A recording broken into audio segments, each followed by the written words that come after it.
Commander Wu stood in the massive chamber and felt very small. The galactic conquered station was bigger than any human city. Its walls stretched up so high that clouds formed near the ceiling. Thousands of alien beings filled the viewing galleries, all watching the humans below. Wu wore his best uniform. Next to him stood Lieutenant One, who kept her face calm even though her hands were shaking. Behind them waited Yang, their science officer, and who handled communications. They were Earth's best, sent to ask one simple question: could humanity join the galaxy? The council sat on a raised platform. They looked down at the humans like giants looking at insects. In the center sat High Commander Al of the Empire. His scales were deep red, and his yellow eyes showed nothing but contempt. To his left, the representative glowed with soft blue light.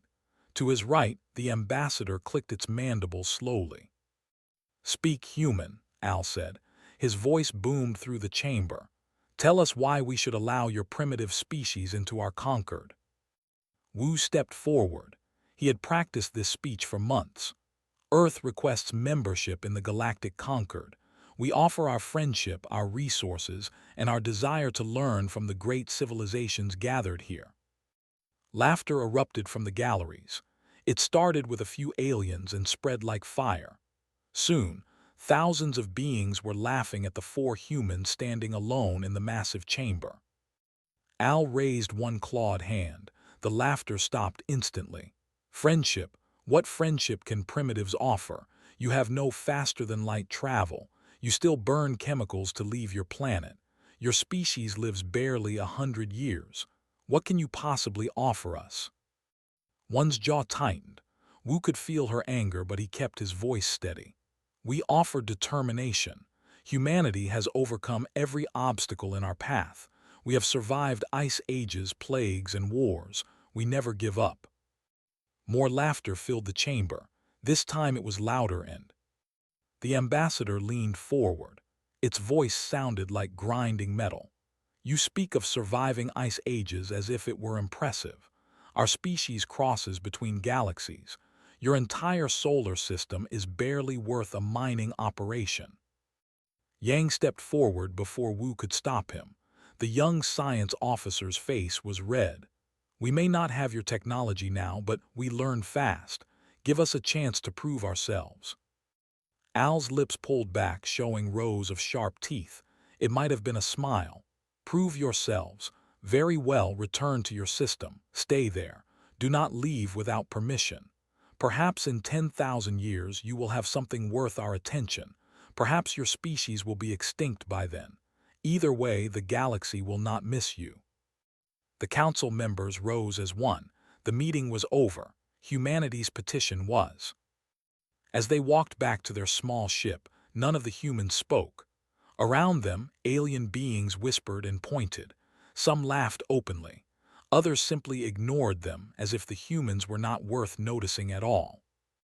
Inside their ship, one finally spoke. "They treated us like animals." "Worse," Yang said quietly. "They treated us like we don't matter at all." Was checking her instruments. Her hands moved quickly across the controls. "Commander, I'm picking up something strange. Gravitational readings near the station are fluctuating."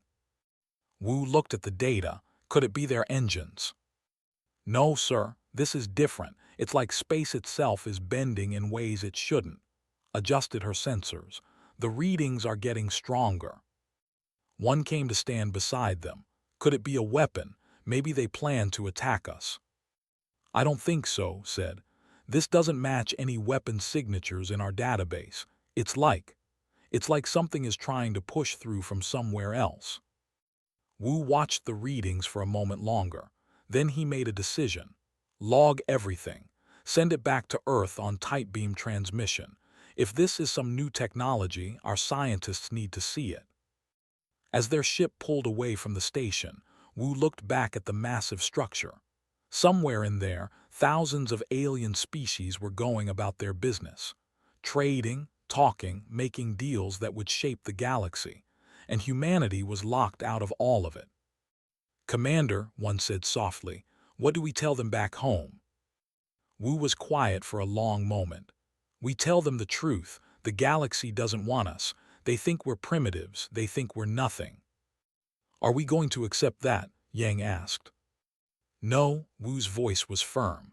We're going to prove them wrong. I don't know how yet, but we will. Humanity has never accepted defeat. We won't start now. The journey back to Earth took 3 weeks. During that time, news of the rejection spread across human space. Some people were angry, others were afraid. A few said that humanity should forget about the stars and stay home where it was safe. But most people had the same reaction as Wu. They wanted to prove the aliens wrong. Deep in a secret facility on Earth, Dr. Hoon read the reports from the conquered station. He paid special attention to gravitational readings. For 5 years, he and his team had been working on something impossible. They called it Project Horizon. The project was based on theories that most scientists thought were crazy. The idea was simple but terrifying. What if other dimensions existed right next to ours? What if there were other versions of reality, separated by barriers so thin that they could be broken? Hoon had tried hundreds of experiments.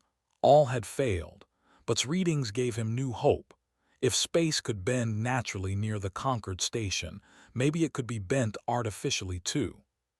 He called his lead engineer into his office. Look at these readings. What do you think? Studied the data for several minutes. Her eyes grew wide. These shouldn't be possible. The amount of energy needed to create these effects would require a star. Unless, Hoon said quietly, unless something on the other side is pushing back. They looked at each other. Both understood what that could mean. We need to try the experiment again, said. But this time we need more power, a lot more power. Hoon nodded. I'll talk to the military. After what happened at the Concord, they'll give us anything we ask for. He was right. Within a week, Project Horizon received unlimited funding and support. The world government decided that humanity needed an advantage, needed something that would make the aliens take notice. They had no idea what they were about to unleash. In orbit around Earth, construction crews began building something new. It looked like a massive ring, 10 kilometers across. Inside the ring, generators more powerful than anything humanity had built before began to take shape. The project was rushed, dangerous, and probably impossible. But humans had made a career out of doing impossible things. Wu watched the construction from his new office at Earth Defense Command. After his mission to the Concord, he had been promoted. Now he was responsible for protecting human space from any alien attacks. One came in carrying reports. 3 more colonies have been established in the outer system. We're spreading out, getting ready. Ready for what? Wu asked. For whatever comes next, one replied. The aliens made it clear they think we're nothing. Sooner or later, someone is going to test that belief. When they do, we need to be ready. Wu nodded. He looked at the construction ring on his monitor. Do you think Hoon's project will work? I don't know, one admitted. But I hope so, because right now hope is all we have. Captain Min loved New Sol Colony. It was humanity's farthest settlement, built on a moon orbiting a gas giant. 20,000 people called it home. They had farms under protective domes, factories that processed rare minerals, and schools where children learned about Earth, a planet most of them had never seen. Min stood on the observation deck of the defense station, watching the sunrise over the colony's main dome. She had been in command here for 2 years. It was supposed to be a quiet posting, far from any trouble. Then the alarm started screaming. Multiple contacts dropping out of faster than light, her tactical officer shouted. Count is 12. No, 15 ships. Configuration matches Empire warships. Min ran to her command chair. Battle stations. Get those civilians into the shelters now. The ships were sleek and deadly, like red knives cutting through space. They moved with terrible purpose toward the colony. Min had 4 small defense platforms and her command ship, Against 15 raiders, it was nothing. "Open a channel," she ordered. The face that appeared on screen was a warrior. His scales were from many battles. He smiled, showing all his teeth. "Human settlement. You will surrender now. Your people will serve the Empire." "This is Captain Min of Earth Defense. You are violating our space. Leave now or we will defend ourselves." The laughed. It was a horrible sound. "Defend with what? Your toys. Watch how easily we brush you aside." The channel went dark. A moment later, the ships opened fire. Min's defense platforms returned fire with everything they had. Missiles streaked across space. Nuclear warheads detonated against energy shields, creating brief suns in the darkness. But the shields held. The weapons, beams of pure plasma, cut through the platforms like paper. "Platform 3 is gone," Tactical reported. "Platform 1 is heavily damaged." "Keep firing," Min ordered. "Buy the civilians time to get to the shelters." Her command ship shuddered as plasma beams struck the hull. Alarms blared. The lights flickered. Min watched helplessly as the ships surrounded the colony. They weren't even trying hard. To them, this was practice. "Captain," her communications officer said quietly, "we're receiving a priority transmission from Earth. It's marked urgent." "Put it through." Dr. Hoon's face appeared on a small screen. He looked exhausted and excited at the same time. "Captain Min, we're attempting an emergency activation of Project Horizon. We need you to hold for 10 more minutes." "What will that accomplish?" Min asked as another explosion rocked her ship. "Maybe nothing," Hoon admitted.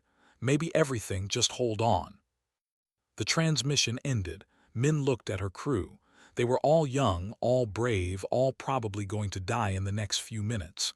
"You heard him. We hold for 10 minutes. Give them everything we've got." On Earth, Hoon worked frantically. The massive ring in orbit was glowing with power. Inside the control center, warning lights flashed on every panel. "We're not ready for this," said. "The calculations aren't complete. We could tear a hole in space that we can't control." "If we don't try, that colony dies," Hoon replied. "And it won't stop there. They are testing us. If we can't protect our people, they'll come for all of us." Nodded, her hands moved across the controls. "Charging to maximum power. Hoon, if this works, we have no idea what might come through." "I know." Hoon pressed the final sequence. "Activate Project Horizon." In orbit, the massive ring began to spin. It moved faster and faster until it became a blur. Inside the ring, space itself began to tear. It started as a tiny point of absolute darkness. Then it grew, spreading like a wound in reality. Energy readings spiked off the charts. Gravitational waves rippled across Earth's sensor network. And through the tear, something looked back. At New Sol Colony, Min watched her last defense platform explode. The ships were moving toward the colony dome now. In minutes, they would breach it. Thousands would die or be taken as slaves. Then space in front of her ship twisted. Min had never seen anything like it. Reality bent, folded, and tore open. Through the tear came a signal, strong and clear. "Earth vessel, this is the Dimensional Defense Fleet. We received your distress call. Hold position." Min stared at her communications officer. "Did you send a distress call to someone called the Dimensional Defense Fleet?" "No, ma'am, I've never heard of them." The had noticed the Dimensional Tier 2. They turned their ships toward it, weapons charging. Whatever was coming through, they were ready to destroy it. What came through was bigger than all 15 ships combined. The battleship emerged slowly, like a whale rising from the deep ocean. Its hull was dark gray, covered in armor that seemed to shift and flow like liquid metal. It was 5 kilometers long, bristling with weapons that Mint's sensors couldn't identify. Along its side, in letters 10 meters tall, was written, "Indomitable." "This is Captain Dong of the Dimensional Defense Fleet ship Indomitable. Vessels, you have attacked our people. Withdraw immediately or be destroyed." The commander's face appeared on all channels. He was no longer smiling. What trickery is this? There is no such thing as the Dimensional Defense Fleet. You are human primitives playing games. Final warning, Dong's voice was cold as ice. Withdraw now. The commander snarled. All ships destroy that vessel. 15 warships opened fire at once. Plasma beams that could cut through planets converged on the Indomitable. The light was so bright that Mintz automatically darkened. When the light faded, the Indomitable was still there. Not a mark on its hull. The beams had passed through it like it wasn't even there. Impossible, Min whispered. Dimensional phasing, her science officer said, reading the data in disbelief. They shifted the ship slightly out of our reality. The attacks went through empty space. The Indomitable's weapons came online. Mint's sensors screamed warnings about energy levels that should not exist. A single beam, dark purple and lined with silver, reached out from the battleship to the nearest vessel. The ship didn't explode. It didn't burn. It simply stopped existing. One moment it was there, the next moment there was empty space. Not even debris remained. Target eliminated across multiple dimensional timelines, the science officer read. His voice shook. It's not just destroyed, it's erased. That ship never existed in any timeline. The remaining ships tried to run. The Indomitable didn't pursue. It simply fired again and again. Each shot erased another ship from existence. In 30 seconds, 14 warships ceased to exist. The last ship managed to open a faster-than-light window. It fled, leaving its dead behind. Min sat in her damaged command chair, trying to understand what she had just seen. The Indomitable moved closer to the colony, its massive bulk blocking out the stars. Earth vessel, please respond, Dong's voice came again. Is the colony secure? Min found her voice. This is Captain Min. Colony is secure, minimal casualties. What? Who are you? That's complicated, Dong replied. Short answer, we're human, just not from your dimension. Dr. Hoon's experiment worked, but in a way no one expected. He didn't just tear open space. He connected to another reality where humanity evolved differently. Differently how? In our dimension, humanity faced extinction early. We were forced to unite to build weapons that could defend against threats you've never imagined. We've been alone for so long. And then your Dr. Hoon's signal reached across dimensions. We found others like us. We found you. Min looked at the massive battleship on her screen. You came to help us. You're human, Dong said simply. Of course we came. Back on Earth, Hoon and watched the dimensional gateway stabilize. Through it, they could see another Earth, similar but different. Cities of gleaming metal reached into space. Orbital stations that dwarfed anything in their dimension circled the planet. And ships, dozens of ships, each as powerful as the Indomitable. What have we done? Whispered. Admiral Sang-ho appeared on their communication screen.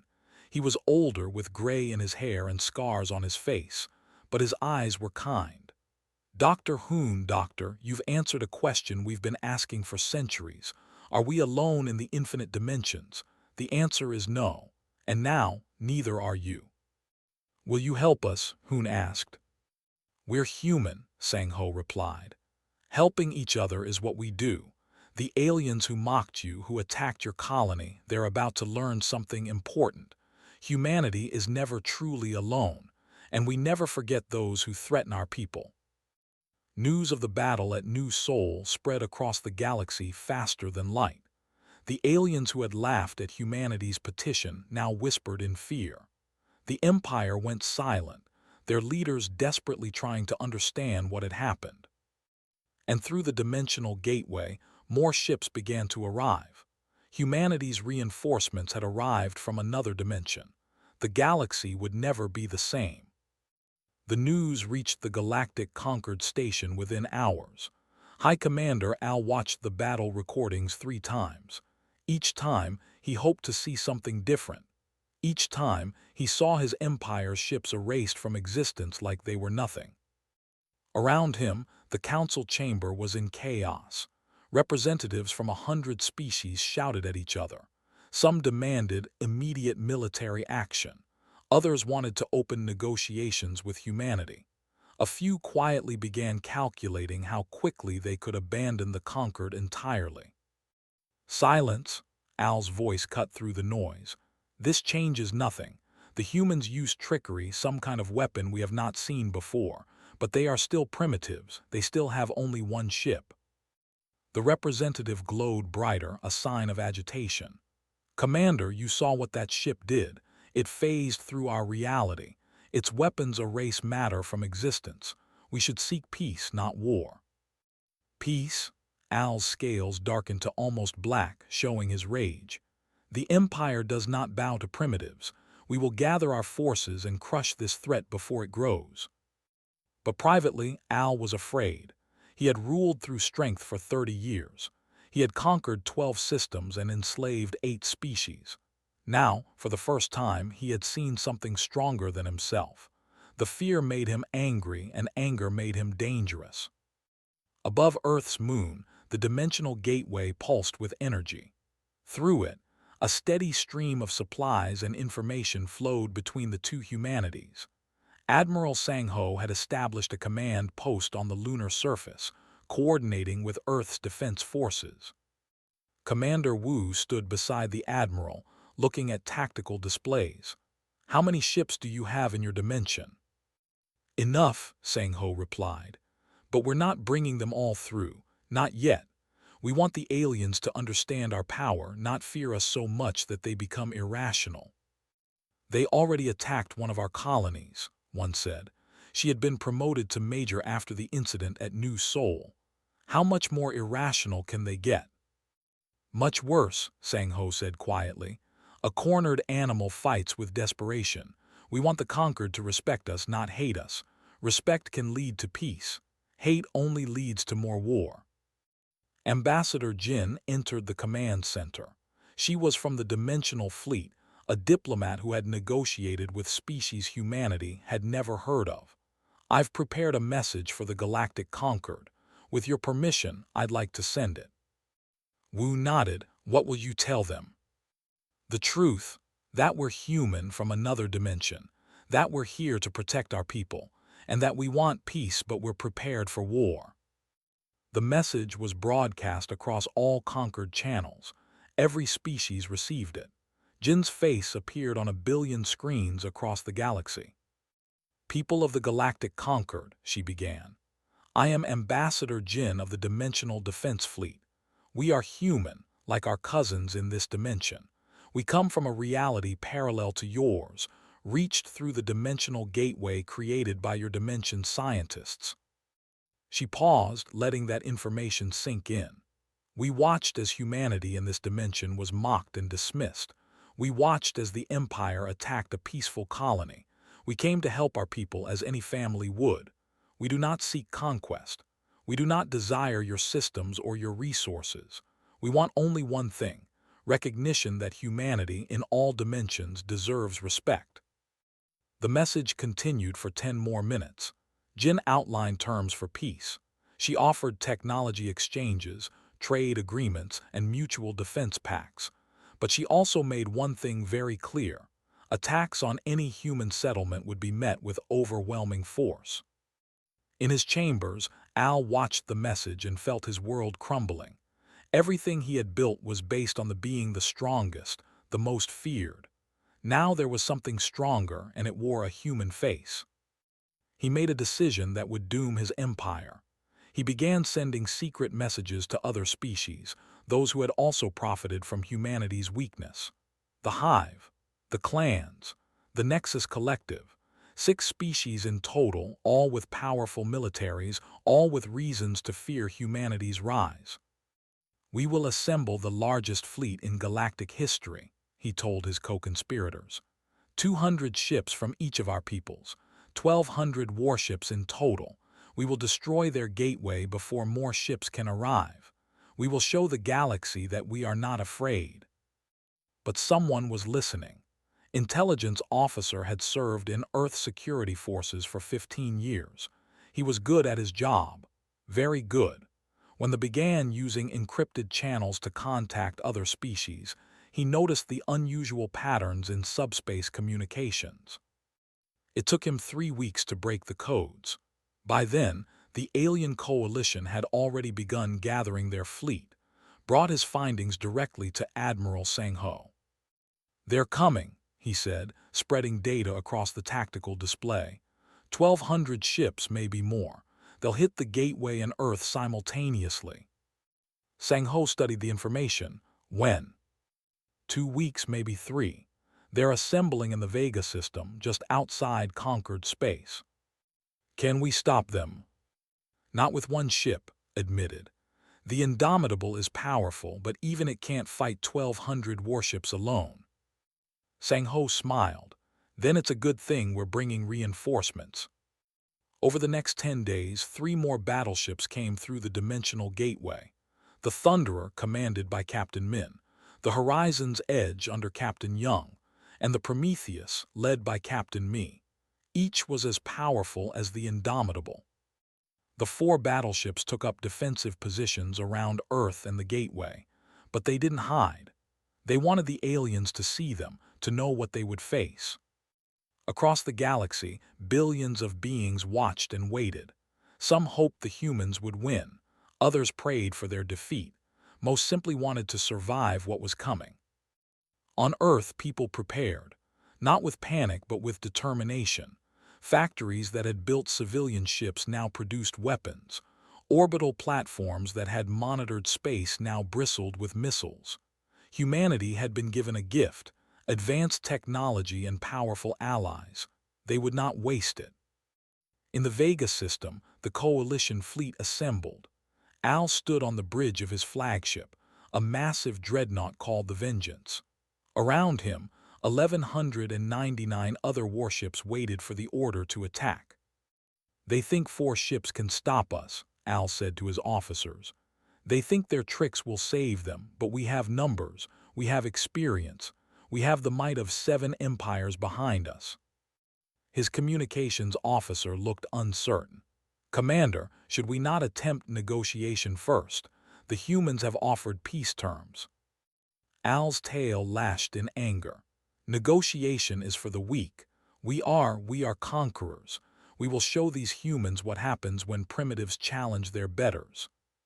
The fleet began moving toward human space. 1,200 ships, each carrying enough firepower to destroy a planet. They moved in perfect formation, a wall of death advancing through the stars. On the Indomitable, Science Officer Ha monitored their approach. "They're not even trying to hide. They want us to see them coming." Captain Dong nodded. "Fear makes beings act foolishly. They lost 14 ships, so they bring 1,200. They think overwhelming numbers will save them." "Will it?" Ha asked. "No," Dong's voice was calm. "Numbers don't mean much when your weapons can't hit the target and theirs can erase you from existence. But we're not going to simply destroy them. We're going to teach them a lesson they'll never forget." The Coalition fleet arrived at the edge of Earth's solar system.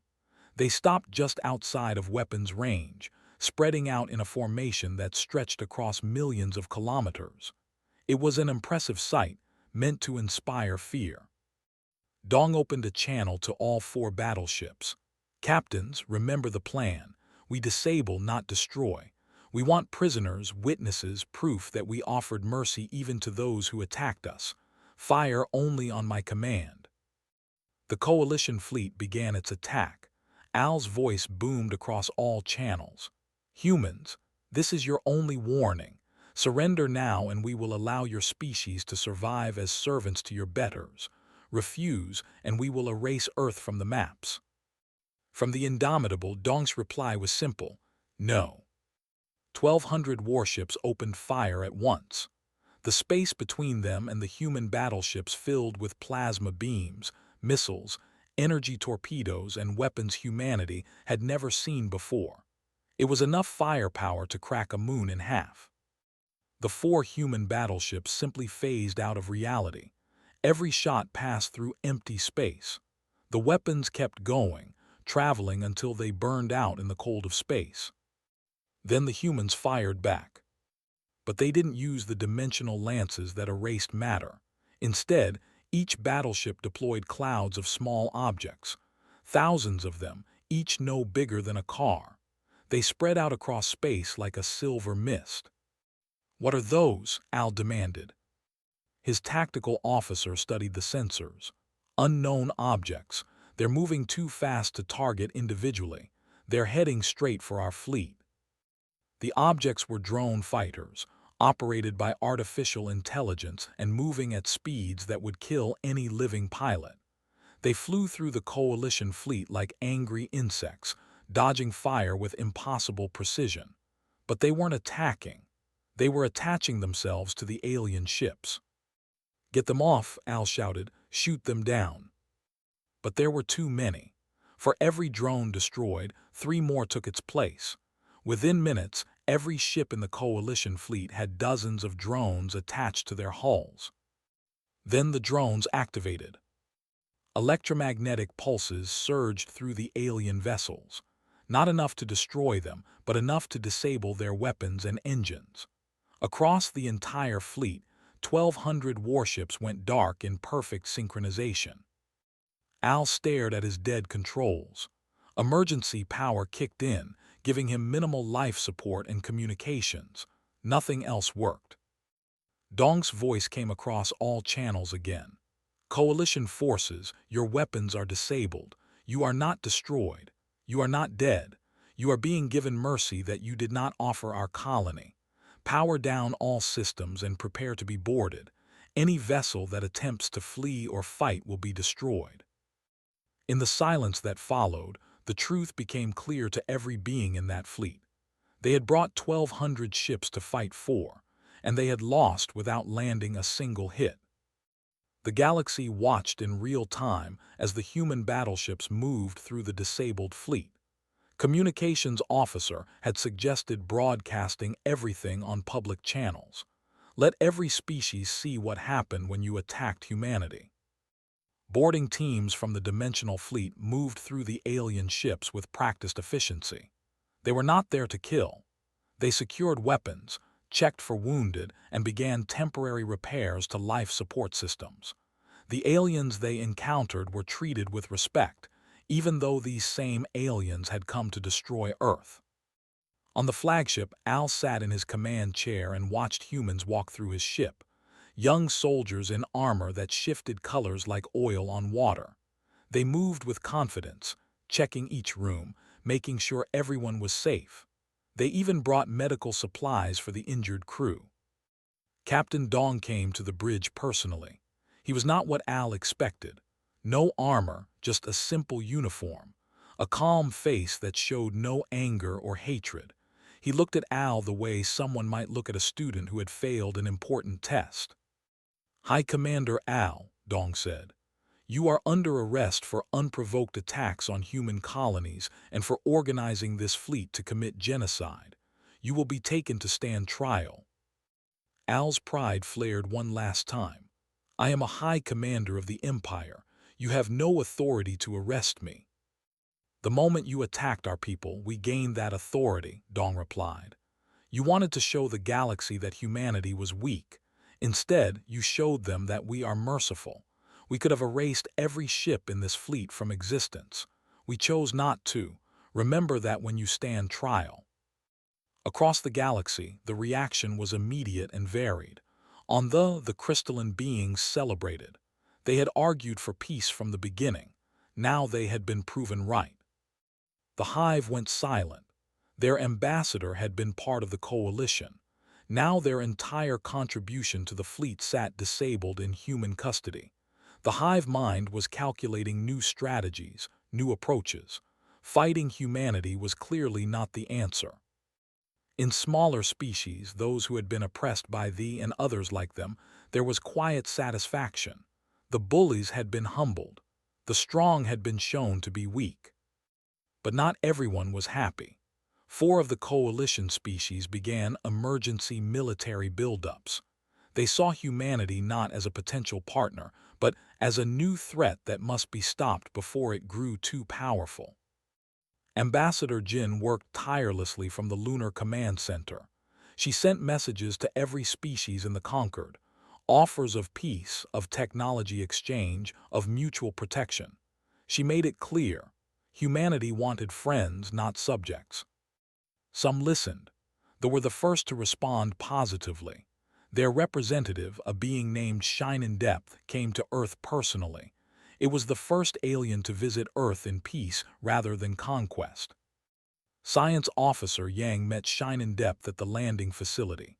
They appeared as a floating cluster of crystals, each refracting light into rainbow patterns. When it spoke, the sound came from vibrations in the air around it. "Your species has shown remarkable restraint," Shine in Depth said. "You could have destroyed your enemies. Instead, you offered mercy. To respect this, we would like to open formal diplomatic relations." Yang smiled. It was the first genuinely good news in weeks. "We would be honored. Please, let me show you our research facilities. I think our scientists will have much to discuss." What followed was 3 days of intense scientific exchange. Crystalline computing merged with human quantum processors created breakthroughs neither species could achieve alone. Equations that had taken years to solve were completed in hours. Theories were tested and proven or disproven. It was exactly what humanity had hoped for when they first petitioned the Conquered. But while some species reached out in friendship, others prepared for war. Intelligence officer discovered the buildup early. 4 species, including what remained of the Empire, were constructing new fleets. This time, they were building ships specifically designed to fight dimensional humans, weapons that could target phased objects, shields that could absorb dimensional lance beams. They were learning. "How long before they're ready to attack?" Admiral Singho asked. 6 months, maybe less, replied. "They're devoting every resource to this. Their entire economies have shifted to war production." Sangho looked tired. "We came here to protect our people, not start a galactic war, but it seems the choice is not ours to make." Commander Wu had an idea. "What if we don't wait for them to attack? What if we offer them something they want more than victory?" "What could we possibly offer?" one asked. "Technology," Wu said. "We share the dimensional drive. Let them see other dimensions too. Give them something to explore instead of something to conquer." Jin shook her head. "That's dangerous. In the wrong hands, dimensional technology could be catastrophic." "It already is catastrophic," Wu replied. "We're sitting on it and they're willing to fight a war they can't win to take it from us. But what if we offer it freely with conditions? Join a new alliance based on mutual respect. Share resources and knowledge. Explore together instead of fighting each other."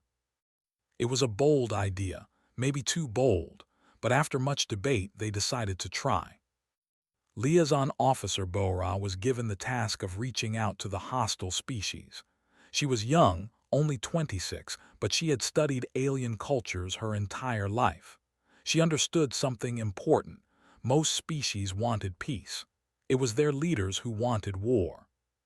She sent messages not to governments but to people, scientists, artists, teachers, ordinary beings who just wanted to live their lives. Her message was simple: "We are human. We want to be your friends. Help us show your leaders that peace is better than war." The response surprised everyone. Across dozens of worlds, protests began. Ordinary beings demanded their leaders stop building war fleets and start talking to humanity. They had seen what happened to the coalition fleet.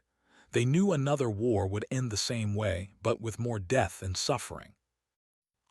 Something unprecedented happened.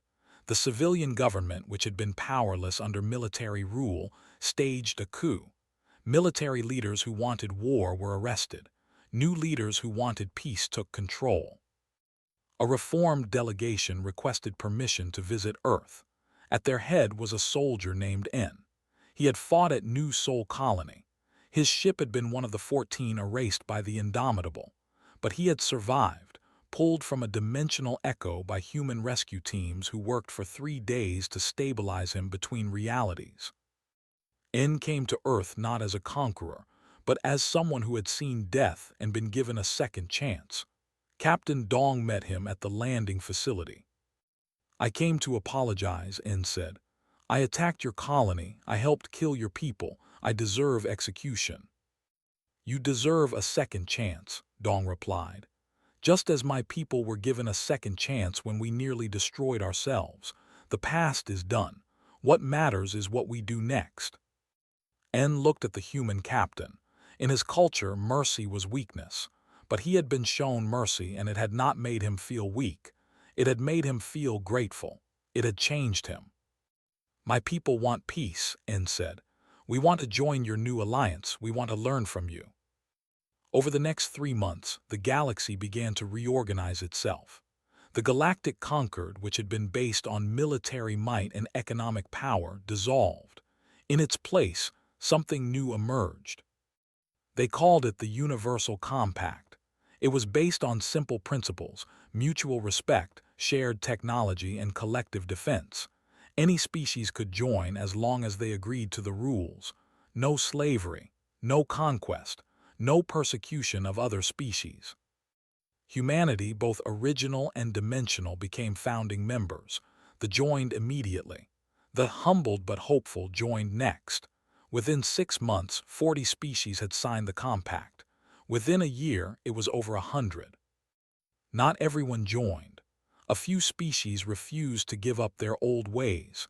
They retreated to their own systems, isolated but tolerated. As long as they didn't attack compact members, they were left alone. The human battleships remained on guard. The Indomitable, Thunderer, Horizon's Edge, and Prometheus patrolled compact space, protecting the weak and deterring the aggressive. But they were no longer alone. Other species began building ships to compact specifications, contributing to the collective defense. On Unity Station, formerly the Galactic Concord Station, Wu stood in the same chamber where he had been mocked and dismissed. But now, alien children played with human children in the common areas. Scientists worked alongside human engineers.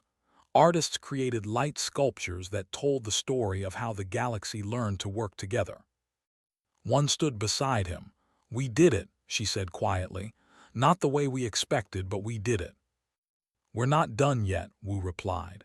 "There are still species out there who hate us, still beings who think the old ways were better. This peace is fragile." "Then we protect it," one said. "Same way we always have, with strength when necessary and mercy whenever possible." In the Dimensional Gateway Control Center, Dr. Hoon and watched as the connection between dimensions stabilized. It was permanent now, a bridge between two humanities that would never be closed. "Do you think we did the right thing?" asked. "Opening this gateway changed everything. We can never go back to how things were." "Would you want to?" Hoon replied. "Yes, we faced war. Yes, people died. But we also found family we didn't know we had. We found allies among the stars. We proved that humanity deserves respect. And we learned that being strong doesn't mean being cruel," added. Through the gateway, they could see the dimensional Earth. It was similar to their own, but different in 1,000 small ways. Two humanities, separated by the barriers between realities, now working together to build something better than either could achieve alone. The war nobody wanted had ended. Now came the harder work, building a peace that would last. 3 months after the war ended, Commander Wu returned to Unity Station. The last time he stood in the main chamber, he had been humiliated. Aliens had laughed at humanity's petition. They had called humans primitives and refused even to consider their request. Now the chamber looked completely different. The high seats where the old council had looked down on everyone were gone. In their place was a circular platform where representatives from all species sat as equals.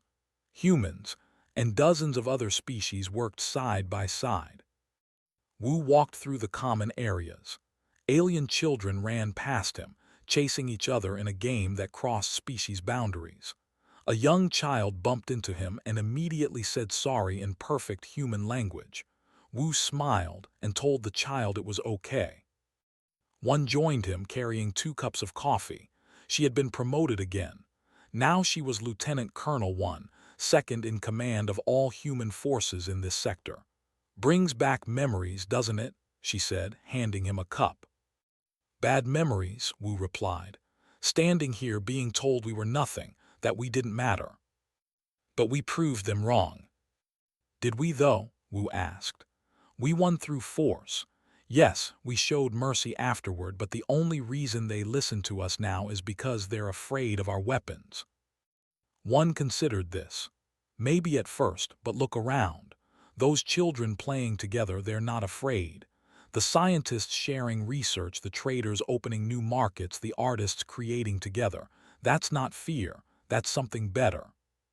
She was right. The galaxy had changed in ways that went deeper than military power. Species that had never spoken to each other were now partners. Technologies were being shared freely. Problems that had seemed impossible were being solved through cooperation. On the rebuilt New Sol colony, Captain Min oversaw the reconstruction. The colony was bigger now, with better defenses and a population of 50,000. But more importantly, it was no longer just human. Engineers helped design new life support systems. Workers, volunteers trying to make up for their past attacks, helped build new structures. Min stood within, watching construction crews from 3 different species work together on a new housing complex. "I never thought I'd see this," she said. "Working alongside instead of fighting them." "I never thought I deserved this chance," En replied. "My people attacked this colony. We killed humans here, yet you let us help rebuild." "Holding onto hate doesn't bring back the dead," Min said. "But building something better honors their memory. They died so humanity could survive. Now we're building a future where no one has to die for their species to matter." En nodded slowly. In the 3 months since the war ended, he had learned much about humans. Their capacity for forgiveness amazed him. Their ability to see potential instead of past crimes gave him hope for his own people. At the Dimensional Gateway, now called the Human Nexus Station, Dr. Hoon and welcomed their counterparts from the Dimensional Fleet. The facility had grown massive, a joint project between both humanities. It served as a research center, a military base, and a symbol of what was possible when people worked together. Admiral Sang-ho came to visit, bringing news from his dimension. "We've been exploring other realities," he told them. "Using the gateway as a template, we've found 17 other dimensions so far. In 3 of them, humanity exists. In 2 of those, they're at roughly your technological level." "Will you contact them?" Hoon asked. "Eventually, but carefully. We don't want to disrupt their natural development. They need to reach out on their own like you did." Sang-ho smiled. "Though perhaps we'll be ready to help if they're ever threatened like we helped you." Pulled up data on her screen. "The gateway is completely stable now. We can keep it open indefinitely. Our 2 humanities are permanently connected." "Good," Sang-ho said. "Because we're learning as much from you as you're learning from us. Your people's ability to adapt, to overcome obstacles with limited resources, it's teaching us to think differently. We had the technology, but you had the creativity." The partnership between the 2 humanities was bearing incredible fruit. Original dimension humans brought fresh perspectives and innovative solutions to problems. Dimensional humans provided advanced technology and experience with alien species. Together, they were stronger than either could be alone. On Earth, in the capital city, a massive monument was being built. It would stand 30 meters tall, visible from orbit. Ambassador Jin had designed it personally. The monument showed 2 humans reaching across space to grasp each other's hands. One represented original humanity. The other represented dimensional humanity. Below, in hundreds of languages both human and alien, was a simple inscription. "They mocked humanity until we arrived, but we did not come for revenge. We came for tomorrow." Jin stood at the construction site, watching the workers carefully place each piece. Beside her stood Shining Depth, the representative who had been the first to offer friendship. "Your species fascinates us," Shining Depth said, its crystalline body refracting the afternoon sunlight. "You were attacked, humiliated, dismissed. Yet when you gained power, you chose mercy." "Not everyone understood that choice," Jin admitted. "Some humans wanted revenge. They wanted to see the Empire destroyed, wanted every species that laughed at us to suffer. But you convinced them otherwise. I reminded them what makes us human, not our weapons, not our technology, our ability to be better than our worst impulses, the choice to build instead of destroy." Jin looked at the monument. "Any species can wage war. It takes something special to wage peace." At Unity Station, the Universal Compact was holding its first major assembly. Representatives from 147 species gathered to discuss challenges facing the galaxy: piracy, resource management, scientific ethics, environmental protection. Wu attended as Earth's representative. He sat in the circle, equal to everyone else, and listened as species debated and compromised. It was messy. It was slow. It was frustrating at times, but it was working. The Hive representative, speaking through a translation device, proposed a joint exploration program. "The galaxy is vast. Unknown regions hold both opportunities and dangers. We should explore them together, sharing whatever we find." A representative from the clans, a species that had almost joined the anti-human coalition, agreed. "My people have extensive star charts. We will share them freely if others do the same." Species that had been enemies weeks ago were now planning joint missions. It wasn't perfect. Old prejudices still existed. Some species still didn't trust each other. But the fact that they were talking, negotiating, working together, that was progress. During a break, Yang found Wu. The science officer was excited. "Commander, you have to see this." They shared their research on faster-than-light communications. "Combined with our quantum entanglement research, we've created instantaneous communication across any distance. We can talk to anyone, anywhere in the galaxy, in real time." "That's incredible," Wu said. "What will we do with it?" "Everything," Yang laughed. "Trade, diplomacy, emergency response. We can coordinate rescue missions across multiple systems simultaneously. No species will ever be truly alone again." Communications officer had been promoted to director of compact communications. She oversaw the network that connected all member species. In her office, she monitored thousands of conversations happening simultaneously. Scientists sharing research, traders negotiating deals, families in different systems talking to each other. One particular conversation caught her attention: a human child on Earth talking to a child on there. They were discussing a game they both played, arguing about strategies, laughing at each other's jokes. Neither cared that just months ago their species had been at war. To them, they were just friends. Smiled, this was what they had fought for: not domination, not submission, just the chance for beings to connect with each other as equals. On the Indomitable, Captain Dong watched patrol reports. The four-dimensional battleships still guarded compact space, but their role had changed. They were no longer weapons of war. They were symbols of protection. Their presence reminded everyone that aggression would not be tolerated, but it also reminded them that someone was watching out for the peaceful species. Science Officer Ha came to the bridge. "Captain, we're receiving a distress signal from the edge of compact space. A small trading vessel is under attack by pirates." "Set course to intercept," Dong ordered. "Maximum speed." The Indomitable arrived at the attack site in minutes. The pirates, seeing a dimensional battleship appear, immediately surrendered. They were smart enough to know they couldn't fight, couldn't run, couldn't win. But Dong didn't destroy them. Instead, he had them brought aboard for questioning.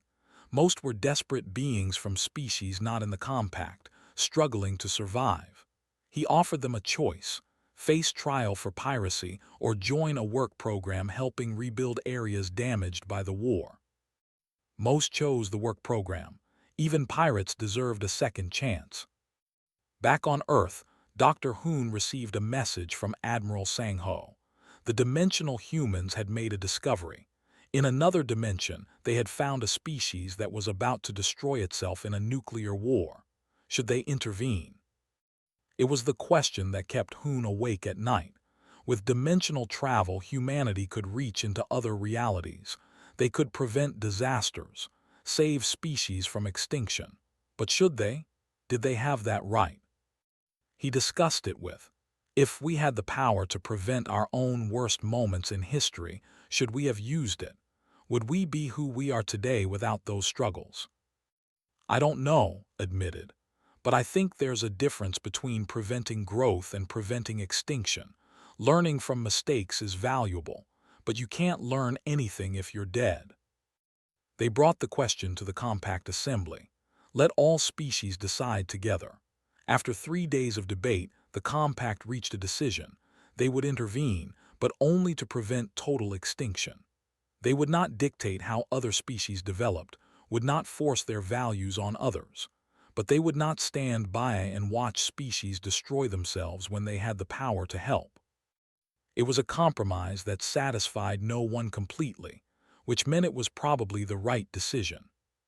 6 months after the war ended, Wu stood once again in the main chamber of Unity Station. But this time, he wasn't alone. Behind him stood representatives from every human colony. Beside him stood dimensional humans. And filling the chamber were beings from across the galaxy, all gathered for a celebration. The Universal Compact was officially. 183 species had signed the agreement.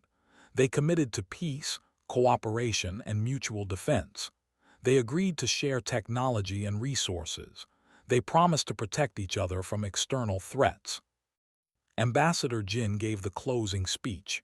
6 months ago, we were strangers. Some of us were enemies. Humanity was mocked, dismissed, treated as primitives not worth your time. Then we showed you our strength.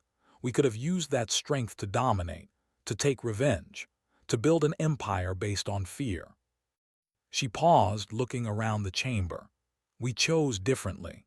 We chose to use our strength to protect the weak, to offer mercy to the defeated, to build bridges instead of walls, and you chose to meet us halfway.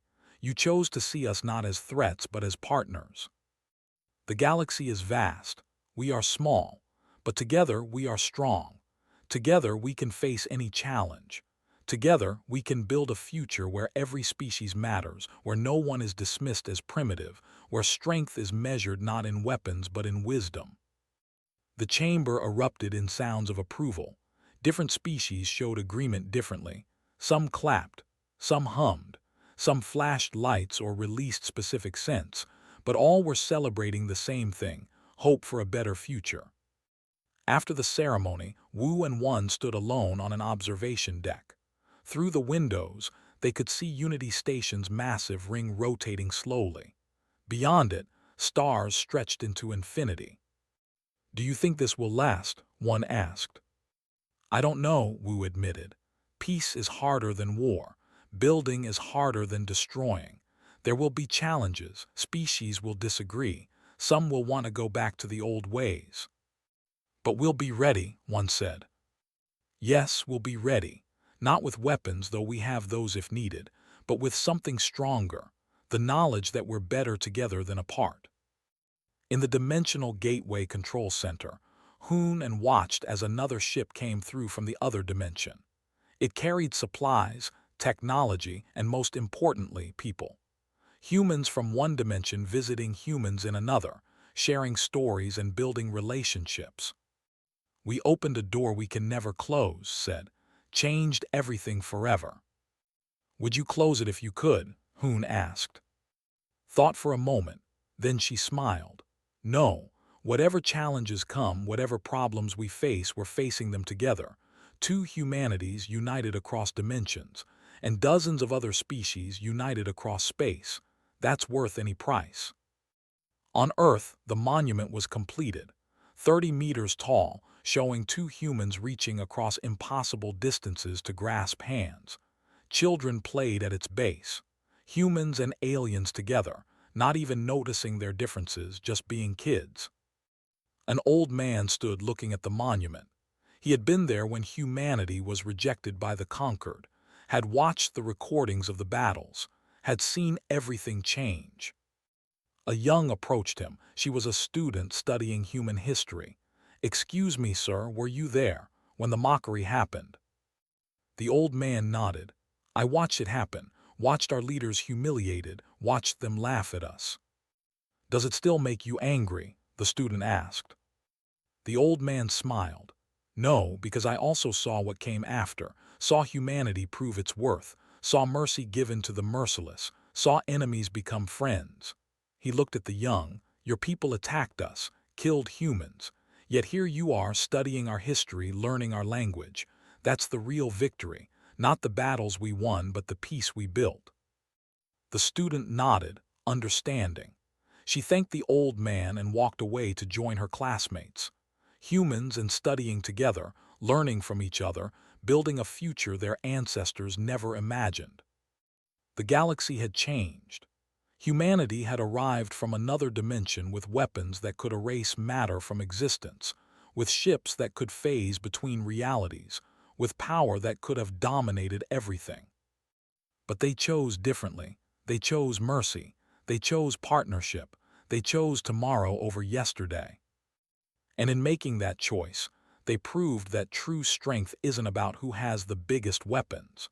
It's about who has the wisdom to know when not to use them.